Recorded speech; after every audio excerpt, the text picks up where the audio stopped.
Hello everyone and welcome to my channel. This is Elise here of Plan with Elise, and today's video is a collaboration with my friend Jess of Knit Plan Jess. Now, I got so many messages and comments about people missing my reading journal videos, which this is today. And let me just say, I only missed 1 month. I only missed the March recap, and there were two reasons for that. The first reason was as we were like 3/4 of the way into March, I said to Jess, I'm not really reading much this month, so you can still do the video, maybe ask someone else. I think she had Root, the crafter mom, do the collab with her. I said, I just don't really see a value in doing a video for only, 2 or 3 books, I think at that point that I was reading. Then as the month continued, I did read more, but the problem was I had already filled my YouTube channel and I post daily videos, sometimes 2 a day, and I just couldn't squeeze in one more. So I decided in May, we will do a recap of March and April together. So this is my reading journal. It is a happy plans and notes from the Happy Planner. Everything that I share today, I will have linked in the description for you to check out. So after you watch this video, this is Dusty, make sure you check out Jess's video as well, which will also be linked. Okay, first up, I have my year in pixels. Now, because we are in May, I have some of May in here too, but of course I'll recap May reading in June. This is my tracker. So I write down how much time I spent reading. Some people track this of how many pages they read, which I think is a great way to do it too. For me, it's less about how many pages I read in a day and more about how much time I am dedicating to reading in my day, because I'm reading all physical and Kindle books. I'm not doing audiobooks right now just because I don't really have the time for it. I can't listen to them while I'm working. And so the printed word is what my preference is. So that's why I track the amount of time that I dedicate to reading. So now let's look at my yearly pages. So this shows for March and April. I think, look at this. I think I had only read one maybe by the time I told Jess, because it was probably around this time that I was like, I'm not reading nearly enough to be able to do a video. So I guess I had read 8 Perfect Murders, which I started on my flight home from Go Wild from Washington, D.C., because Heather texted me that she read it on her flight home. The difference was that Heather's flight was 3 hours and mine was 40 minutes. So I started it. I couldn't quite get enough into it on the flight. And then I just really delayed. I don't remember what day I finished reading that. My tracking in here isn't perfect. It's fine. It's good enough. It's not necessarily perfect. And I'm okay with that. And then as the month went on, I continued. So we'll talk more about all these books in detail. And then in April, this was kind of my schedule in April. So, did okay at the start, then kind of a little bit of a gap, and then continued. Then let's go to my March books. So I read 5 books, 1,262 pages.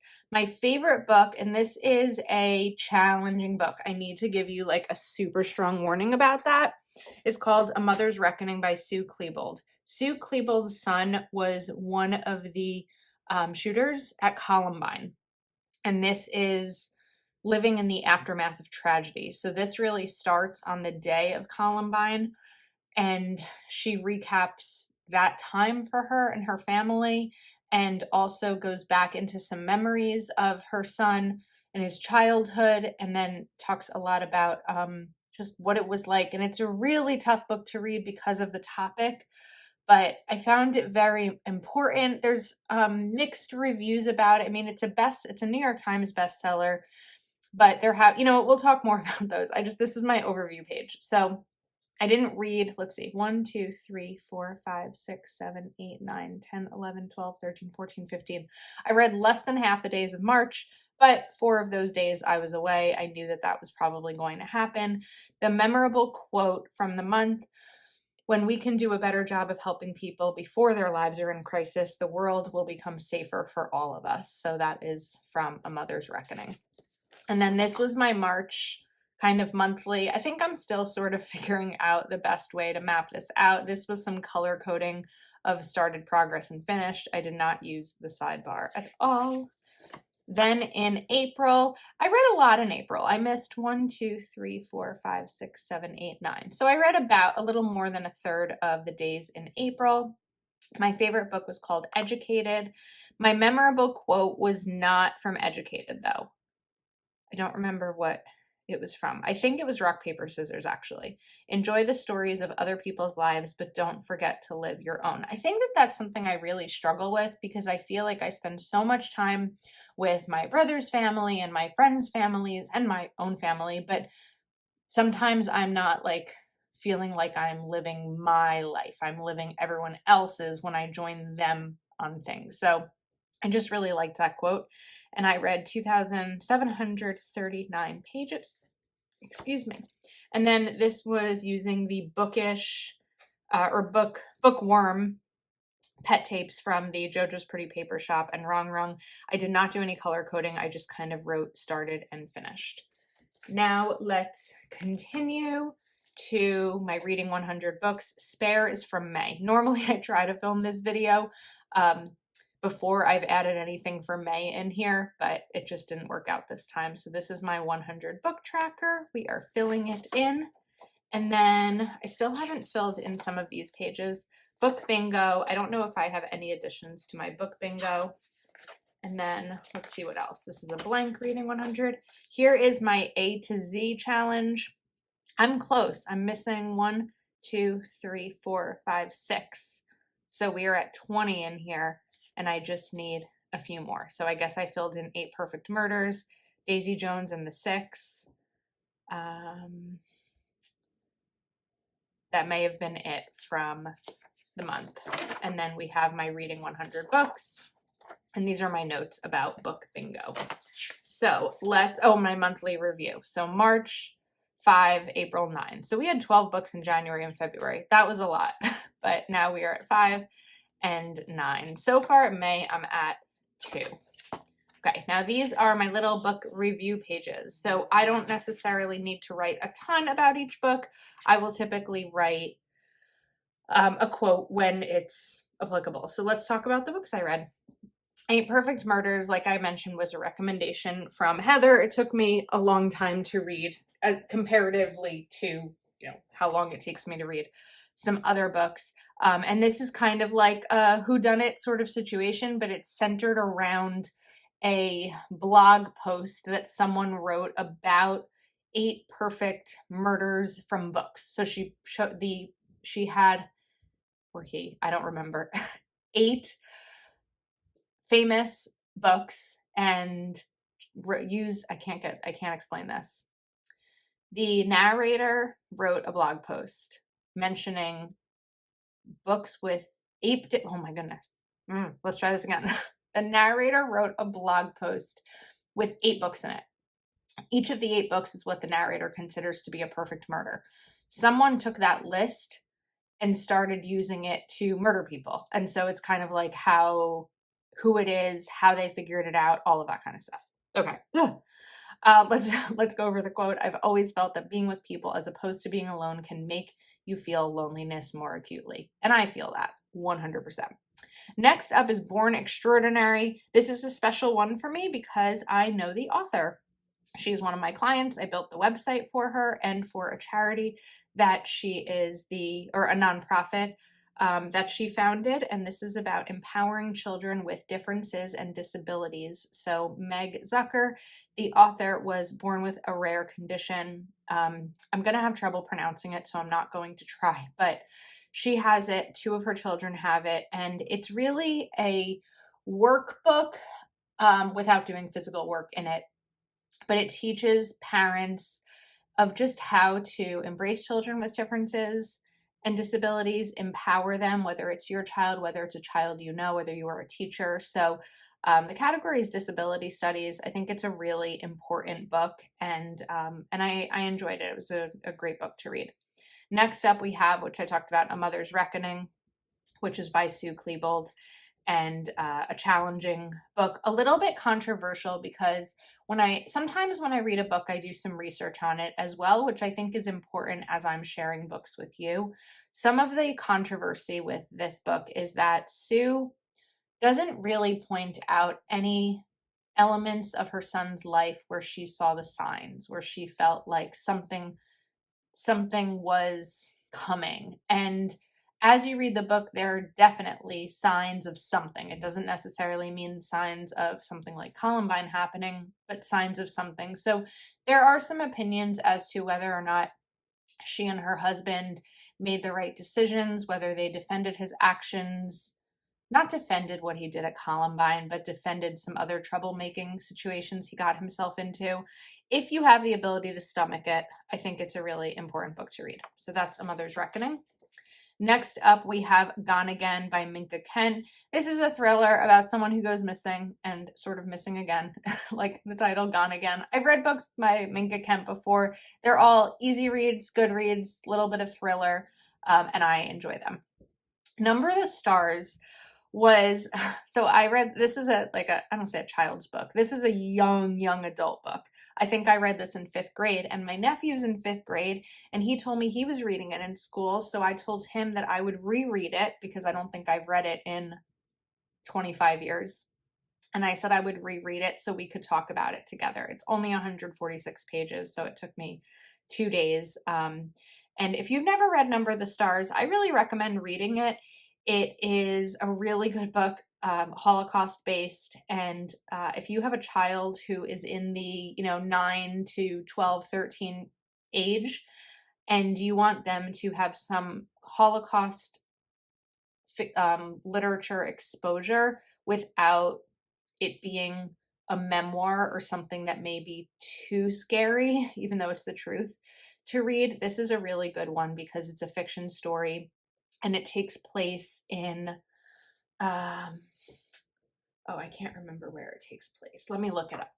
It takes place in Denmark. So it's not where there was so much action that we were aware of during the Holocaust, but it's a good story with a little bit of that Holocaust fear.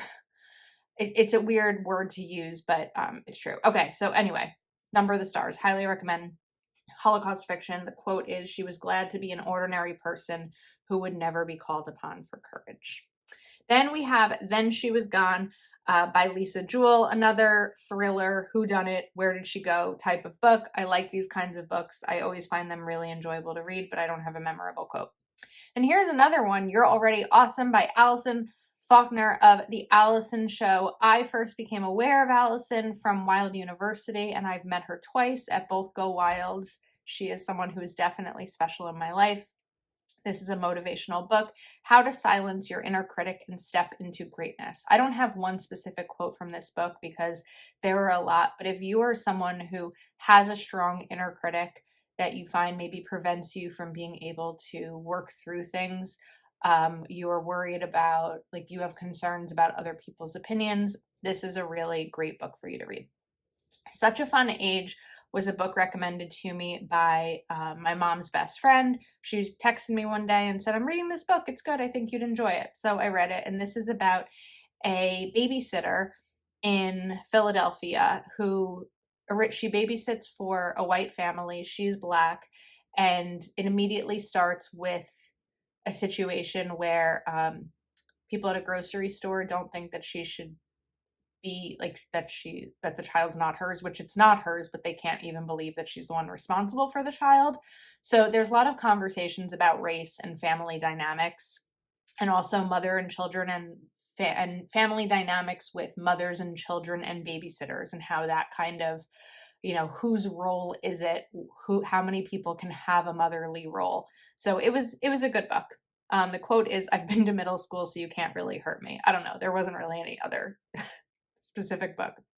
Educated is a memoir. This is another New York Times bestseller. So is this. There are a lot on here. And this one by Tara Westover. Educated is a really good book. The quote was, an education is not so much about making a living as making a person.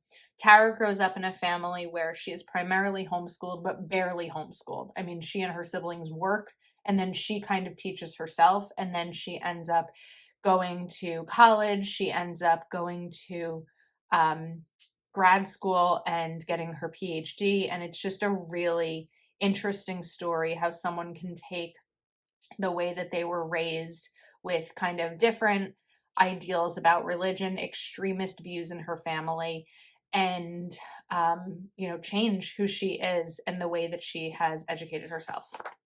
Next up, we have Fear is My Homeboy. This was a book that I forgot was on my bookshelf. I bought it, I think 2 years ago, and I never read it. So one Sunday I decided to read it, and it was a one-day book. Personal development, 151 pages. Dreams without deadlines are just fairy tales. How to slay doubt, boss up, and succeed on your own terms.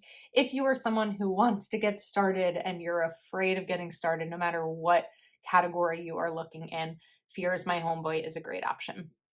Daisy Jones and the Six, another New York Times bestseller. This book, a lot of people know about it right now just because there's a TV show. The quote is, "It hurts to care about someone more than they care about themselves." I've experienced that. This book gets a 3 for me. And the reason is because I hated the structure. I liked the story. I didn't like the structure. The entire book is an interview. It interviews the musicians in the band, Daisy Jones and the Six, years after they break up. So all the stories that are being told, sometimes it switches every paragraph from two people's perspectives. And I just wish it was more chapter-based, maybe, than every paragraph switching, because sometimes it was like, okay, it almost felt like I was reading a play. I just didn't love the structure of it. I started watching the TV show. I didn't even get like 15 minutes in. I was bored. Let me know what you think. The Night She Disappeared is New York Times bestseller. This is an instant New York Times bestseller. Lisa Jewell. I read 2 Lisa Jewell books. Then She Was Gone and The Night She Disappeared. Lisa Jewell likes talking about people who disappear. People are easier to deal with if they underestimate you. This was a good book. I'm trying to remember all of a sudden the differences between Then She Was Gone and The Night She Disappeared. But it is coming back to me because this is a mother's experience with her child who has disappeared. And Then She Was Gone is from the abductee's perspective. And they're both really good. Is it from the abductee's perspective? No, it's not. That was a lie. I can in my head, I can think about the differences between these 2 books, but I'm afraid that if I say anything about them in detail, I'm going to give something away. The Then She Was Gone is probably more from the narrator's perspective, but the mother, they're both mothers. Yeah. Now I got it. It's all straightened out. Sorry. This is why I really need to do this every month, because then I forget what their books are about. Okay, Rock, Paper, Scissors. I started this in January and I could not get into it. And then finally I was like, all right, let me just finish the book. Enjoy the stories of other people's lives, but don't forget to live your own. I'm glad that I continued, because once I got a little bit further into it, I became really intrigued by it, even like with a big twist, maybe 65% through, 70% through, and I really enjoyed Rock, Paper, Scissors. Next up, I never wrote the category here. That's okay. 36 Years in the White House is by Thomas Pendel. I love reading U.S. history books, but like true ones. And Thomas Pendel was a doorman in the White House from Lincoln to Roosevelt, maybe. And this kind of talks about his experiences. It's a pretty short book. It's 188 pages, and it was fine. I mean, it's not going to get a 4 or 5 star. It's going to get a 3 star, but it was a fine book. I do want to talk about these little stickers here. These are from Proud Sticker Designs. These are the number stickers on top of one of my printables. So most of what's in here are my printables in my Etsy shop. Then I have some stickers like this in here as well. So this is my reading journal. I know these videos are kind of quick. I guess not that quick today. But I wanted to, talk through my reading with you. Make sure you go check out Jess's video. Oh, and if you were curious about how I print my covers, I do have that in a video. I will link it in the description as well. So thanks for hanging out with me. Let me know if you have read any of these books and what your thoughts are, and I will see you next time.